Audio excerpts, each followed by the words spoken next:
할렐루야. 하나님의 말씀은 오늘은 창세기 48장 보도록 하겠습니다. 1절에서 6절까지 말씀 보도록 하겠습니다. 창세기 48장 1절에서 6절까지의 말씀 보도록 하겠습니다. 우리 6절 말씀인데요, 우리 한 목소리로 같이 읽도록 하겠습니다. 창세기 48장 1절에서 6절입니다. 시작. 이 일 후에 어떤 사람이 요셉에게 말하기를 내 아버지가 병들었다 하므로 그가 곧 두 아들 므낫세와 에브라임과 함께 이르니 어떤 사람이 야곱에게 말하되 내 아들 요셉이 내게 왔다 하매 이스라엘이 힘을 내어 침상에 앉아 요셉에게 이르되 이전에 가나안 땅 루스에서 전능하신 하나님이 내게 나타나사 복을 주시며 내게 이르시되 내가 너로 생육하고 번성하게 하여 내게서 많은 백성이 나게 하고 내가 이 땅을 내 후손에게 주어 영원한 소유가 되게 하리라 하셨느니라. 내가 애굽으로 와서 내게 이르기 전에 애굽에서 내가 낳은 두 아들 에브라임과 므낫세는 내 것이라. 르우벤과 시몬처럼 내 것이 될 것이요 이들의 내 소생은 너의 것이 될 것이며 그들의 유산은 그들의 형의 이름으로 함께 받으리라. 아멘. 오늘 말씀의 제목 한번 읽어보겠습니다. 시작. 야곱에서 이스라엘로. 원래는 그 제목이 조금 길었어요. 야곱이라는 그림자에서 이스라엘이라고는 아들로 이렇게 이제 제목을 좀 정했는데 좀 길어서 야곱에서 이스라엘로 이렇게 바꿨습니다. 우리 옆 사람 한번 인사하겠습니다. 귀하십니다. 귀하십니다. 네, 귀하십니다. 이제 야곱이 병이 들어서 죽음을 눈앞에 두고 있습니다. 우리가 성경을 보면서 아브라함이 죽을 때, 또 이삭이 죽을 때, 또 야곱이 죽을 때, 요셉이 죽을 때 우리도 그들과 함께 살고 그들과 함께 죽는 것을 우리가 성경을 통해서 고백하고 있어요. 야곱이 애굽에 처음에 와서 바로왕 앞에서 자기를 소개할 때 내 인생이 130살을 살았는데 참 험악한 세월을 살았다. 우리 조상의 어떤 삶보다도 나는 참 힘들고 어렵고 고난의 삶을 살았다고 고백을 합니다. 그리고 애굽에 내려와서 17년이 지나서 147세가 된 지금 이제 그는 임종을 눈앞에 두고 있는 거예요. 그런데 야곱의 이야기를 들어보면은 그가 뭐라고 고백하냐면 자신의 인생은 참 복받은 사람이다 이렇게 이야기를 하고 있음을 알 수 있습니다. 그리고 내가 받은 이 복이 요셉의 두 아들들에게도 동일하게 흘러가기를 축복하고 있는 거예요. 그러나 우리가 야곱의 인생을 굉장히 오랜 시간을 주일마다 봤잖아요. 그리고 우리가 알고 있듯이 야곱의 인생은 사실 복받은 인생이 아니라 그의 고백처럼 험악한 인생임을 알 수가 있어요. 그런데 야곱이 이제 자신의 인생을 정리하고 이제 마지막 유언처럼 하는 말씀에서 자기의 인생을 스스로 이야기를 하는데 나는 참 복받은 사람이다 이렇게 이야기를 해요. 그리고 이 복이 너희들에게도 흘러갔으면 좋겠다라고 고백을 합니다.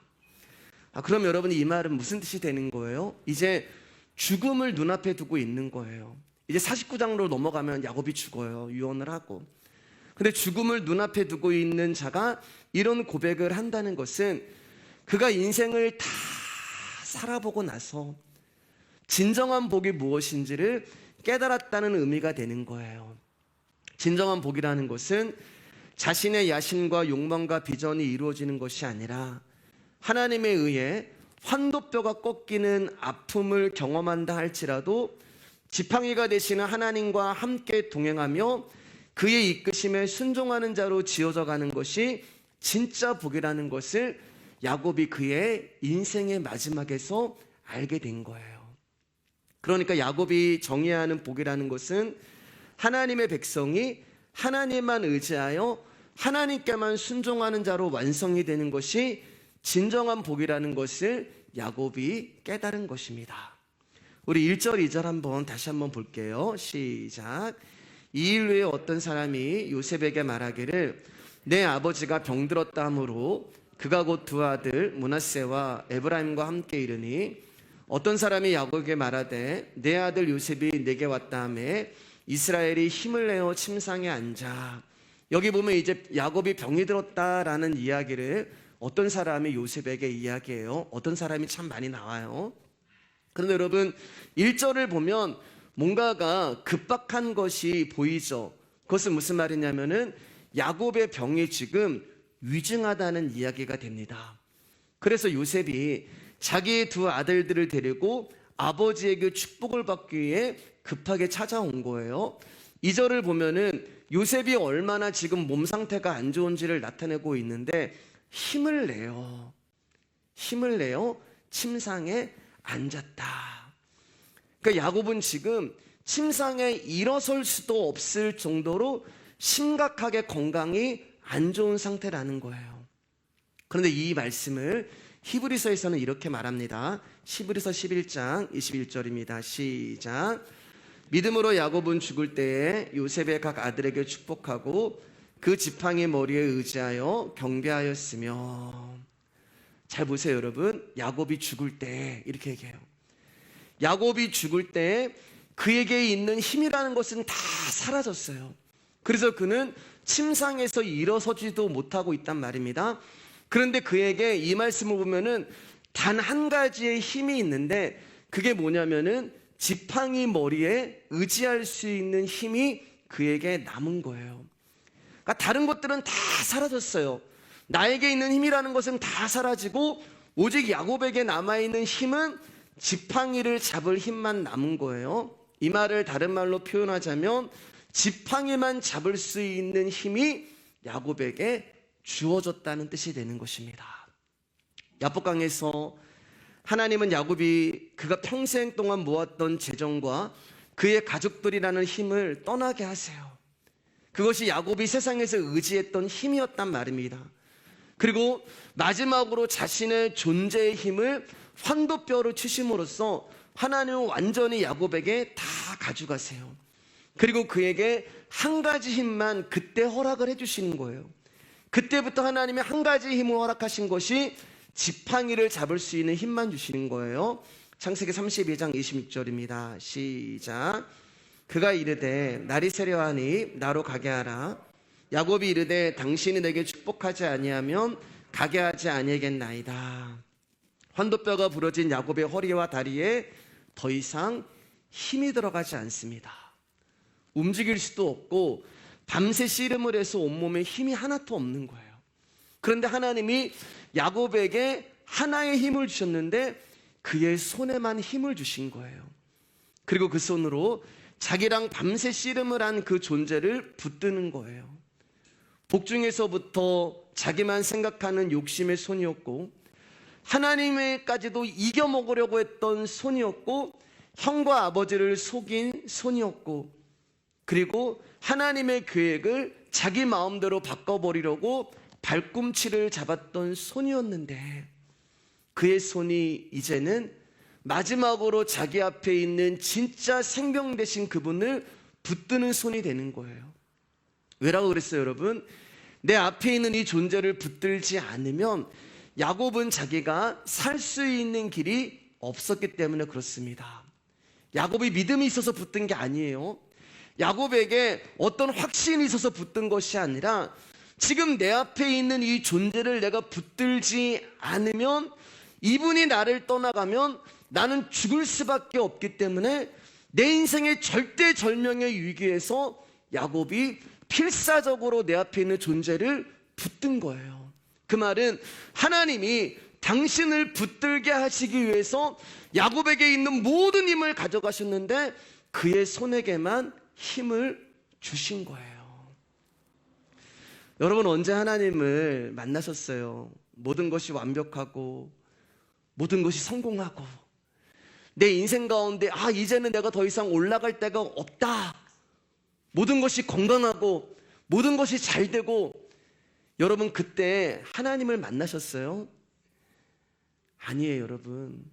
우리가 진짜 하나님이란 존재를 만났을 때는 모든 것을 다 잃어버리고 나서 만나는 것입니다. 내가 할 수 있는 모든 것이 다 사라져버리고 내가 만날 사람을 다 만나보는데 이제 만날 사람도 없고 방법도 없고 의지할 곳도 없고 그래서 마지막으로 지푸라기 잡는 심정으로 하나님 앞에 나온 게 저와 여러분이잖아요. 마지막으로 선택한 분이 하나님이잖아요. 여러분, 그때 여러분들이 하나님을 만났을 때 모든 것이 무너지고 모든 것이 실패하고 어떠한 수단과 방법도 없을 때, 그때 내가 하나님을 만났을 때 여러분, 그때 믿음이 충만하셨어요? 그때 어떤 확신이 있었어요? 그렇지 않다는 말입니다. 믿음도 없고 확신도 없고 희망도 없고 소망도 없고 밤새 씨름을 해서 온몸에 힘 하나 없고 환도뼈는 부러져서 아무것도 할 수 없는 그때, 내가 마지막으로 주님의 이름 한번 불러보려고 하나님하고 불렀는데 글쎄 그분이 내 앞에서 내가 여기 있다라고 응답해 주신 거잖아요. 세상에 이 방법도 잡아봤고 이 사람도 잡아봤지만 이제 내가 잡을 것이 아무것도 없는 그 마지막 순간에 그냥 허공을 향해서 하나님하고 손을 내밀었는데 그 하나님이 내가 여기 있다라고 하면서 내 손에 그분이 잡혀 주신 거잖아요. 힘도 없는 손을 뻗었는데 그 절망의 손에 따스한 온기가 느껴지는 그분의 소망이 느껴지신 거잖아요. 여러분, 우리 전부 다 그렇게 주님을 만난 거예요. 내 인생의 마지막에 주님의 이름을 불렀는데 주님이 대답을 해주셨고, 내 삶의 마지막 순간에 주님의 이름을 불렀는데 주님이 거기 계셨고, 뭔가 내가 성공하고 뭔가 내가 가지고 내가 뭔가를 갖추어진 모습에서 주님을 만난 것이 아니라 병신이 되어버리고 가지고 있는 재산은 다 날아가 버리고 아무도 나를 주목해 주지 아니하는 그 외로운 그 시점에 내가 정말 마지막으로 주님을 불렀는데 그분이 나를 만나주신 거잖아요. 여러분, 저와 여러분이 그렇게 구원을 받은 거예요. 저와 여러분이 그렇게 하나님의 부르심을 받은 것입니다. 저와 여러분이 너무 불쌍하고 저와 여러분이 너무 가엾고 하나님마저도 이 야곱을 떠나가면은 이 야곱은 진짜 죽을 수밖에 없기 때문에 하나님이 우리를 떠나지 못하고 하나님이 우리와 함께 하시고 붙잡혀 주신 거예요. 그래서 하나님이 우리 가운데 주신 힘은 그 한 가지밖에 없는 거예요. 하나님만 붙들 수 있는 힘만 주신 거예요. 다른 힘을 주신 게 없습니다. 다른 이름을 주신 게 없어요. 우리 가운데는 그 예수 그리스도와 그 예수 그리스도를 붙들 수 있는 힘만 주신 거예요. 그래서 야곱이 죽을 때 이 마지막 힘만 있는 거예요. 지팡이를 잡을 수 있는 힘. 오직 하나님은 당신이라는 지팡이만 잡을 수 있는 힘을 주신 것이고, 그래서 야곱이 죽을 때 그 지팡이만 의지하고 있었더라라고 성경은 말씀하고 있는 것입니다. 창세기 4장 3절에서 4절입니다. 시작.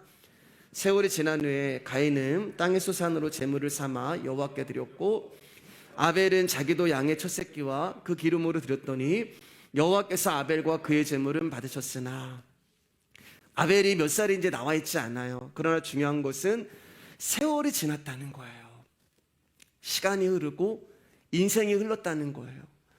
저와 여러분에게도 세월이라는 것이 있고 인생이라는 것이 있어요. 이 자리에 어떤 분은 80년의 세월을 사신 분이 있고, 또 60년, 50년, 40년, 30년, 20년, 10년의 인생을 산 사람들이 이 자리에 우리가 모여 있어요. 여러분, 지금까지 여러분의 인생을 한번 돌이켜 볼 때 누가 내 인생 가운데 일을 하신 거예요? 누가 내 인생을 여기로 인도하셨고 누가 내 인생을 지금까지 이끌어 주신 거예요? 하나님이란 말입니다. 그때는 몰라요. 요셉이 모르잖아요. 왜 내가 노예의 삶을 살아야 되고 내가 왜 감옥에 있어야 되고. 그때는 몰라요. 힘들고 어렵고 아프고 어쩌면 야곱이 걸었던 그 인생의 삶이 그대로 내가 걷는 것 같은 그런 아픔을 겪을 때도 있어요.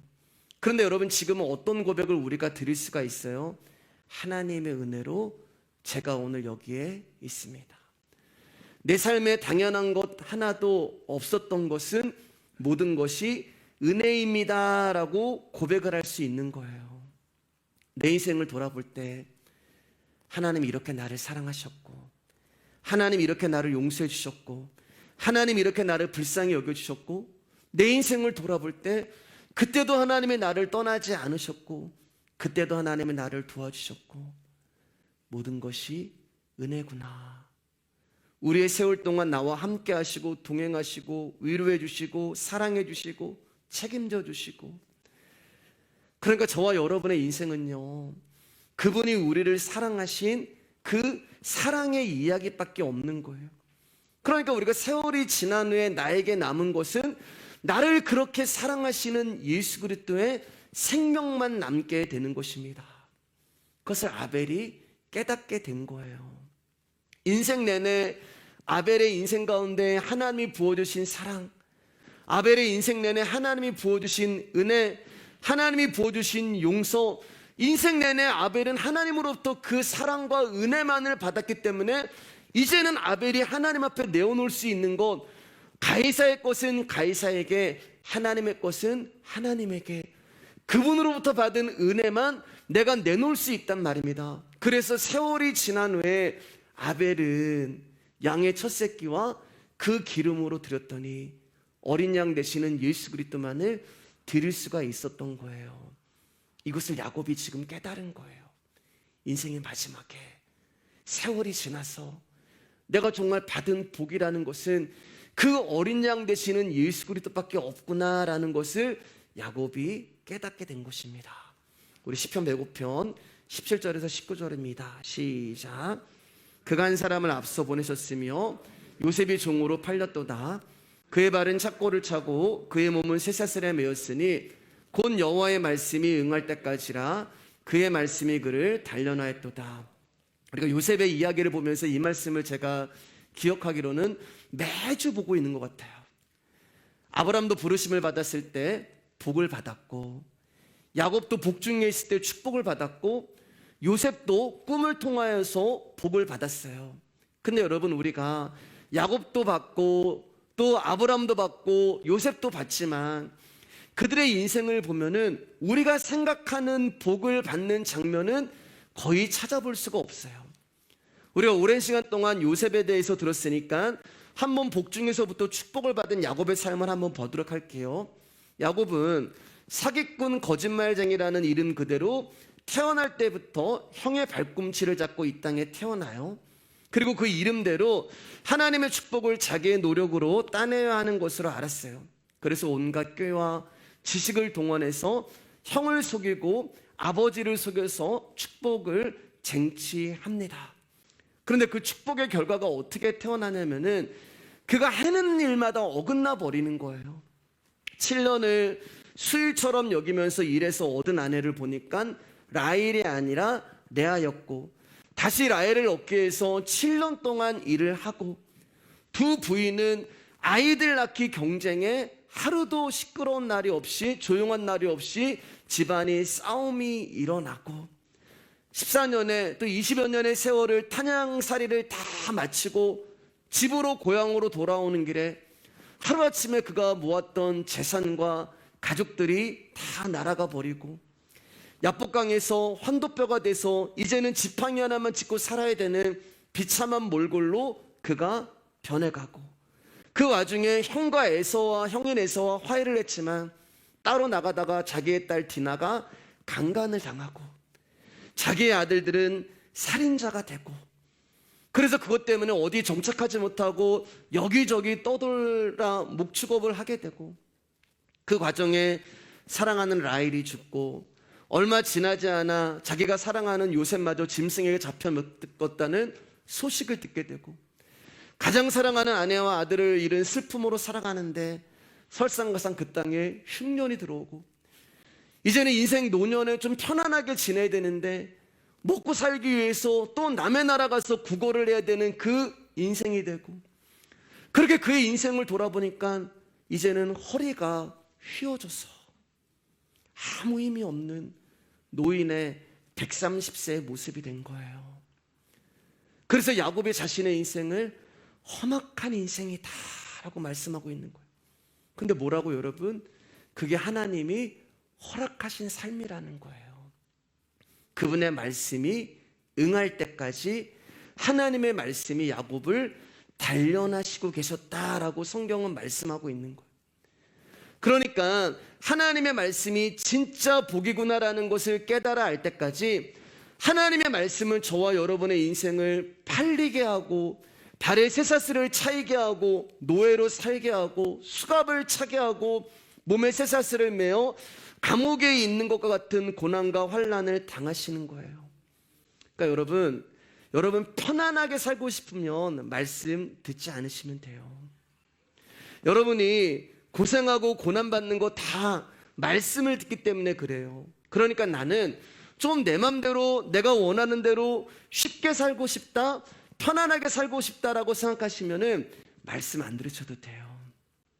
그러나 편안이 아니라 주님이 주시는 평안 가운데 살고 싶다라고 생각하시면 여러분들은 말씀을 붙드시기를 주님의 이름으로 축복합니다. 여러분 유치원 다니는 아이 가운데 10억짜리 다이아몬드랑 1,000원짜리 과자 봉지 딱 주면은 이 유치원 아이는 10억짜리 다이아몬드를 붙잡지 않고 자기 입에 달콤함을 주는 그 과자 봉지를 선택하는 거예요. 왜 여러분? 이 아이한테는 10억짜리 다이아몬드의 가치가 없는 거예요. 마찬가지 여러분, 저와 여러분들이 육신의 복을 구할 때는 영적인 복의 가치를 알지 못합니다. 그러나 하나님이 그 말씀으로 저와 여러분들을 단련해 가는 거예요.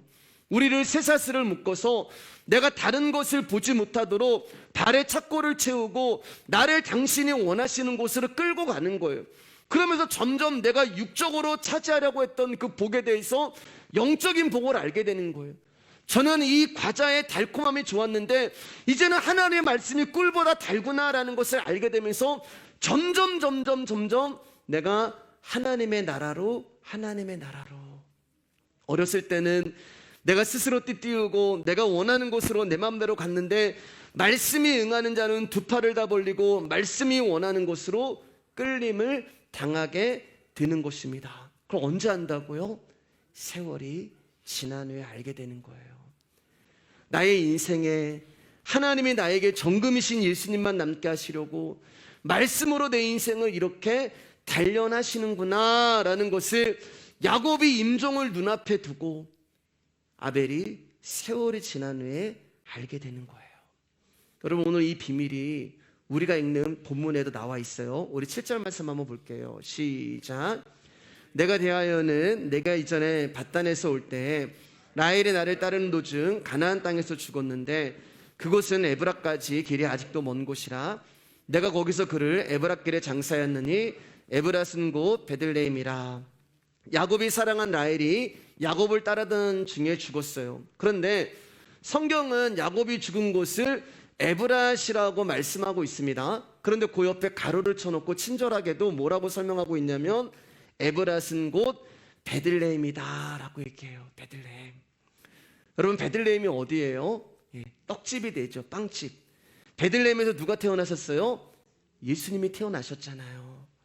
하나님의 자녀는 무엇으로 하느냐로 결정되지 않아요. 마태복음 4장 보면 사단이 네가 하나님의 아들이거든 이 돌이 변하여 떡이 되게 해라.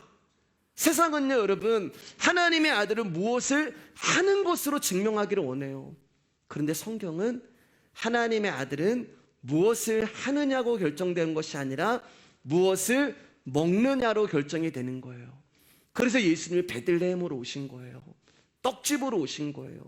양식으로 오신 거예요. 우리 가운데 양식이 되시고 우리 가운데 떡이 되시기 위하여서, 즉 저와 여러분들의 양식이라고 하는 그 예수님을 먹고 마시기 위해서 그분이 베들레헴으로 오셨는데, 자 그곳에 무슨 일이 있었냐면은 라헬이 거기서 죽은 거예요. 그러니까 예수 그리스도가 하는 생명의 말씀이 나에게 양식이 되기 위하여 그 말씀이 응하기 위해서 어떤 일이 먼저 일어나야 하냐면은 라헬이라고 하는 저와 여러분들이 죽어야 하는 거예요. 그리고 라헬이라고 하는 저와 여러분들이 죽은 그 자리에 예수 그리스도라고 하는 생명이 오셔서 탄생을 하시는 것입니다. 그래서 그곳이 에브라시오, 그곳이 곧 베들레헴이다 라고 성경에 말씀하고 있는 거예요. 내가 죽은 곳에서 주님이 태어나시고 주님이 태어난 곳에서 내가 죽는 거예요. 십자가에서 내 죄로 인하여서 내가 죽었는데 내가 죽은 그 십자가에서 예수 그리스도가 부활을 하시는 거예요. 그래서 말씀이 응한다는 것은, 말씀이 우리를 단련한다는 것은 저와 여러분들이라고 하는 육이라고 하는 라헬, 육이라고 하는 야곱, 육이라고 하는 김길용이 말씀을 통하여서 계속 죽어나가고 그 안에 또 말씀 되시는 예수 그리스도가 생명으로 나타나는 것이 말씀이 응하게 되는 거예요.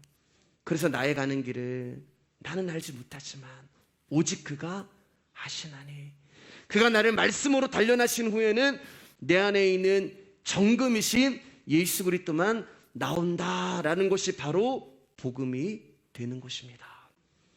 자, 계속해서 성경 걸 증거해 한번 볼게요. 8절에서 11절입니다. 시작. 이스라엘이 요셉의 아들들을 보고 이르되 이들은 누구냐? 요셉이 그의 아버지에게 아뢰되 이는 하나님이 여기서 내게 주신 아들들이니이다. 아버지가 이르되 그들을 데리고 내 앞으로 나오라. 내가 그들에게 축복하리라. 이스라엘의 눈이 나이로 말미암아 어두워서 보지 못하더라. 요셉이 두 아들을 이끌어 아버지 앞으로 나아가니 이스라엘이 그들에게 입맞추고 그들을 안고. 자, 여기까지 볼게요, 여러분. 10절 말씀 보면, 제가 이제 어제 말씀을 이제 준비하면서 묵상하면서 10절 말씀의 은혜를 받았어요, 여러분. 눈이 어두워서 보지 못하더라. 눈이 어두워서 보지 못하더라. 여러분, 이삭이 눈이 어두워서 야곱을 에서로 봐요. 근데 정말 그랬을까? 정말 이삭이 자기 앞에 아무리 털을 붙이고 나타난 야곱을 에서로 믿었을까? 저는 그렇다고 생각하지 않아요. 눈 감아 주시는 거예요. 때로는 하나님이 여러분, 우리의 인생에 눈을 감아 주시지 않으시면 우리는 진짜 심판받을 수밖에 없는 자들이에요. 하나님이 때로는 우리에게 속아 주시는 거예요. 내가 야곱인데 에서라 해도 하나님이 질끈 눈을 감고, 그래 너 에서야, 눈을 감아주세요. 우리의 죄악, 우리의 부정함, 우리의 연약함, 우리의 더러움을 하나님이 때때로는 눈을 감아주시는 거예요. 당신의 자비하심과 당신의 용서와 당신의 긍휼과 당신의 사랑으로 눈을 감아주시는 거예요. 눈이 어두워서 보지 못하더니. 자, 여러분, 우리가 8절, 9절, 10절 말씀 봤는데 제가 빨간색으로 표시한 게 있잖아요. 한 가지 이상한 거 발견하셨어요? 여기 보면은 한번 대답해 주세요. 야곱이라는 이름이 있어요, 없어요? 없죠. 그러면 어떤 이름만 있어요? 이스라엘만 있어요. 이스라엘만. 하나님이 환도뼈를 부러뜨리시고 이제부터는 너의 이름을 야곱이라 하지 아니할 것이요, 뭐라고 하셨어요? 이스라엘이라고 하셨잖아요. 세월이 지나면서 인생의 마지막이 돼가면서 육의 사람 야곱의 모습은 사라져 버리는 거예요. 그래서 이제 그거 죽음을 앞에 뒀을 때 그에게 야곱이라고 하는 이름이 사라지는 거예요. 이스라엘만 남은 거예요. 세월이 흐르는 동안 말씀이 야곱의 삶에 들어가서 그를 단련하시는 것입니다. 그래서 야곱이라고 하는 옛 존재는 사라지고 이스라엘만 남는 거예요. 말씀이 야곱의 인생에서 응하고 있는 것입니다. 그게 언제라고요? 그의 인생의 끝자락, 세월이 지난 후에. 저는 어제도 이 말씀을 준비하면서 제가 심장마비 걸리는 줄 알았어요. 여러분들이 별로 놀라시지 않지만, 어떻게 성경의 말씀이 한 사람의 인생 가운데서 이렇게 하나도 땅에 떨어지지 않고 다 이루어지는 것이지?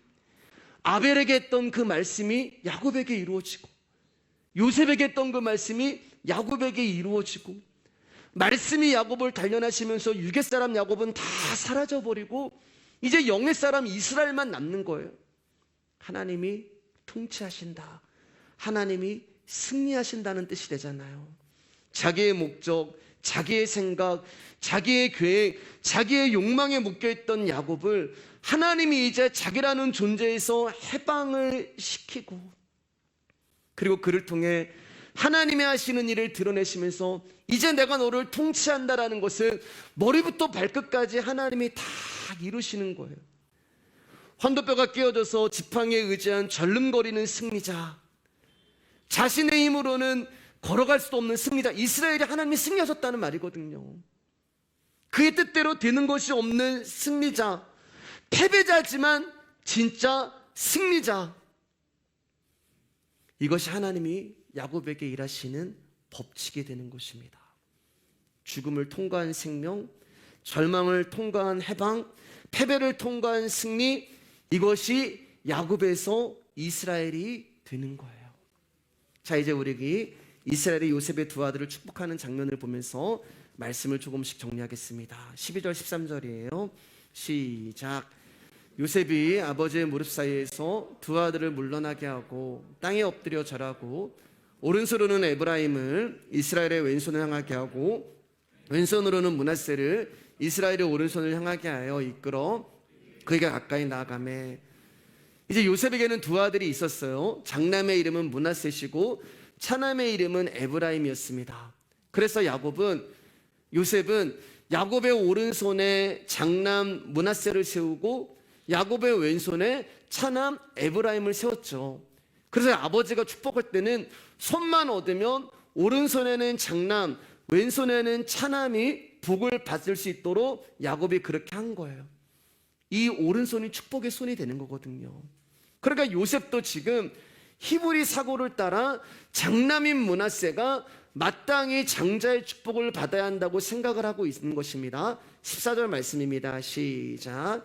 이스라엘이 오른손을 펴서 차남 에브라임 머리에 얹고 왼손을 펴서 므낫세의 머리에 얹으니 므낫세는 장자라도 팔을 엇받고 얹었더라.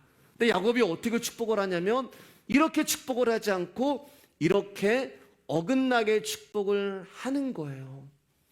이것을 본 요셉에 어떤 생각하냐면은 아버지가 눈이 어두워져서 지금 착각하는구나. 아버지 이쪽이 아니고 이쪽입니다 라고 오른손을 그의 머리에 므낫세의 머리에 얹으소서라고 이야기를 해요. 그러니까 요셉도 마땅히 그래야 돼 라는 것으로 차 있는 거예요. 이거는 이렇게 해야 돼, 이게 맞는 것이고 이게 정답이고 이렇게 하는 것이 정당한 거야 라고 요셉도 생각을 하고 있는 거예요. 야곱이 왜 이렇게 하는지 알지 못해요. 요셉은요. 우리 요한복음 11장 39절입니다 시작. 예수께서 이르시되 돌을 옮겨 놓으라 하시니 그 죽은 자의 눈이 마르다가 이르되 주여 죽은 지가 나흘이 되었음에 벌써 냄새가 나나이다. 이스라엘은 이제 동굴 안에다 시체를 안치를 하는데 큰 동굴이 아니에요, 여러분. 이게 허리를 숙이고 들어가는 그런 동굴이에요. 근데 거기에 동굴 앞에 돌문이 있었다는 말은 어떤 의미가 되는 거예요? 아, 저기는 시체가 있어. 저 안에는 죽은 자가 있어. 무슨 말이에요? 결정되어 있는 일이라는 거예요. 그래서 마르다가 주님, 오빠가 죽어서 무덤에 있은 지 사흘이나 지나서 냄새가 심하게 납니다 라고 이야기를 하는 거예요. 무슨 말이에요? 주님, 이미 확정된 일이고 이미 결정된 일이고 이미 변할 수도 없는 일이고 바꿀 수도 없는 일입니다. 그런데 예수님이 뭐라고 말씀하냐면 돌을 옮겨 놓아라. 복음은 확정되어 있고 변하지 않고 바꿀 수도 없는 그 돌을 부수고 깨고 박살을 내는 것이 복음이 되는 거예요. 복음은 우리가 알고 있는 세상의 상식과 내가 알고 있는 계획과 나의 생각과 이 모든 것들을 뒤흔들어 버리는 것이 복음이 하는 일이 되는 거예요. 그게 뭐예요, 여러분? 이렇게 해야 되는데 어긋나 버리는 거예요. 복음은 이게 아니라 복음은 어긋나게 하는 것입니다. 마땅이라는 것을 복음은 어긋나게 하시는 거예요. 그게 야곱의 인생이 되는 거잖아요. 야곱이라고 하는 가능성 없는 자를 만들어서 이스라엘로 만들어 버리는 거예요. 여러분 그거 아세요? 우리가 단정하고 생각하는 것이 맞아 들어가면 우리는 하나님의 섭리와 경륜을 인정하지 않아요. 뭐하러 인정을 해요? 내가 하는 게 다 맞는데. 내가 하는 말이 옳은 것이고 내가 하는 일이 맞는 일이고 내가 생각하는 것이 정답인데 뭐하러 여러분 하나님을 의지하고 뭐하러 하나님의 이름을 불러요? 내가 정답인데요. 그래서 하나님이 우리의 이러한 생각을 박살을 내버리는, 아니 동굴 앞에 돌문이 있으면 죽어 있어요. 옮겨봤자 소용이 없어요. 근데 복음은 그렇게 일하지 않아요. 우리가 확신하는 답을 답이라고 이야기하지 않습니다.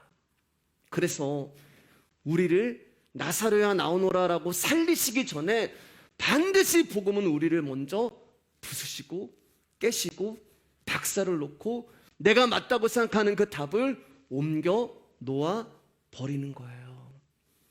그것을 야곱은 깨달은 거예요. 인생을 살고 세월이 지나고 내가 정말 살아보니까 내가 생각하는 것이 답이 아니었구나.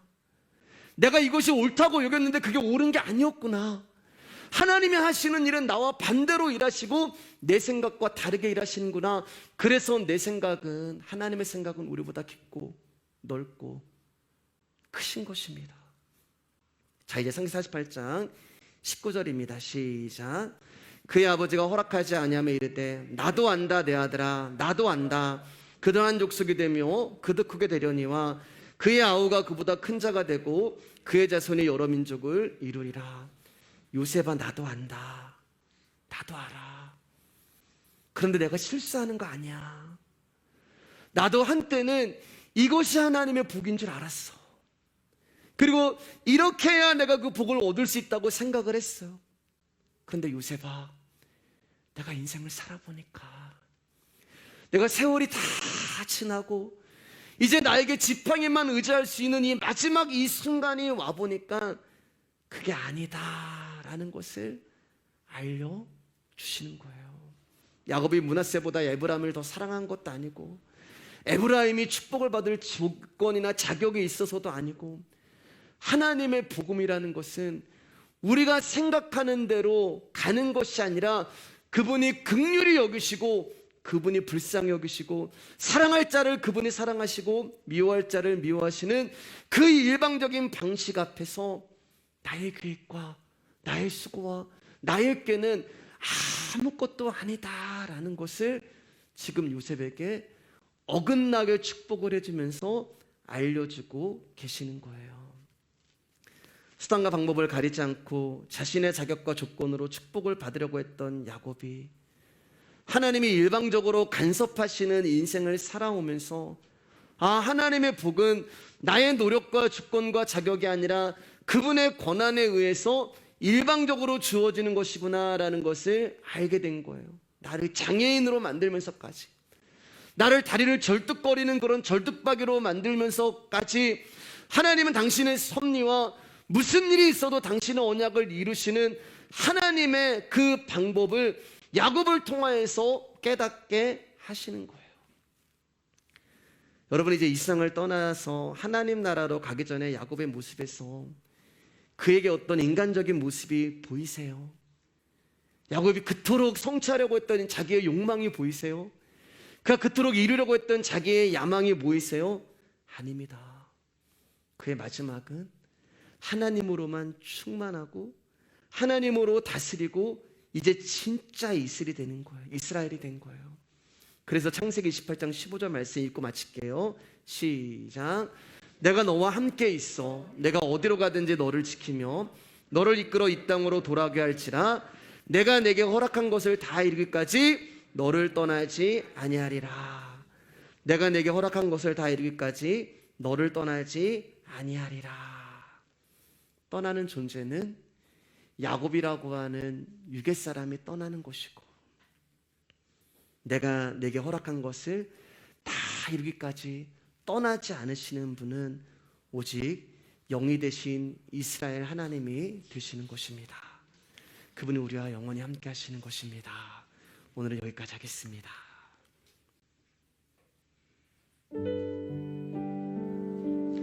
우리 한번 여러분의 인생 가운데 세월이 지나면서 그분이 우리 가운데 하시는 일들이 있잖아요. 성경은 하나님과 나의 이야기, 야곱의 이야기가 아니에요. 나의 이야기예요. 한번 여러분의 인생을 보시고 여러분의 삶을 보시고 그때 내가 그렇게 내 힘으로 하려고 했던 것들이 안 이루어진 것들, 내가 그때 힘으로 달성하려고 했던 것들이 안 된 것들, 그것이 하나님의 은혜였구나. 결국에는 나에게 이스라엘만 남게 하시기 위해서 하나님이 내 인생을 그렇게 이끌으셨구나. 우리 그렇게 생각하면서 우리 찬양 한번 불러봤으면 좋겠습니다.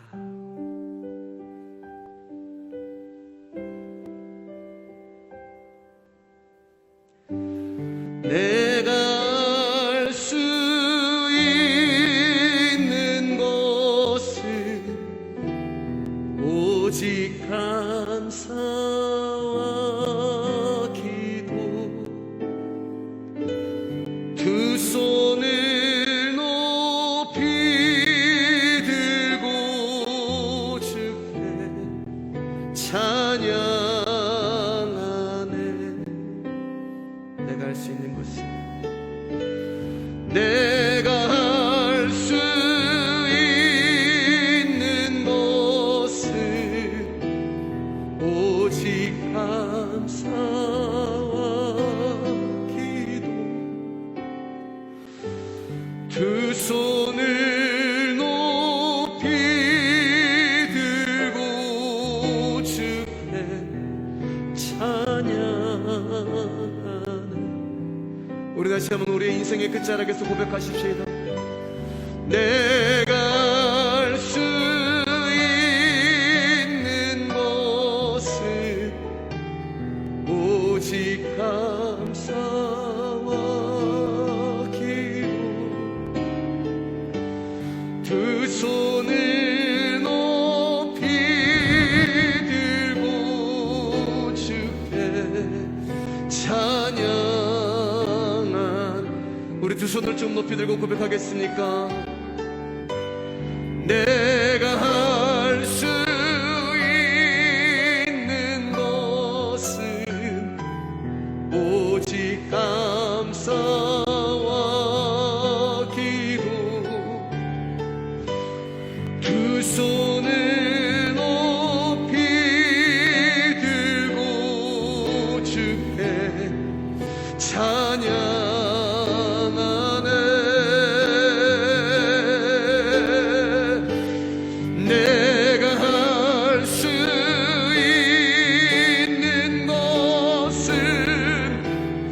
오직 감사와 기도, 두 손을 높이 들고 주께 찬양하네. 다시 한번 내가 할 수 있는 것은, 내가 할 수 있는 것은 오직 감사와 기도, 두 손을 높이 들고 주께 찬양하네. 내가 할 수 있는 것은, 내가 할 수 있는 것은 오직 감사와 기도, 두 손을 높이 들고 주께 감사하네.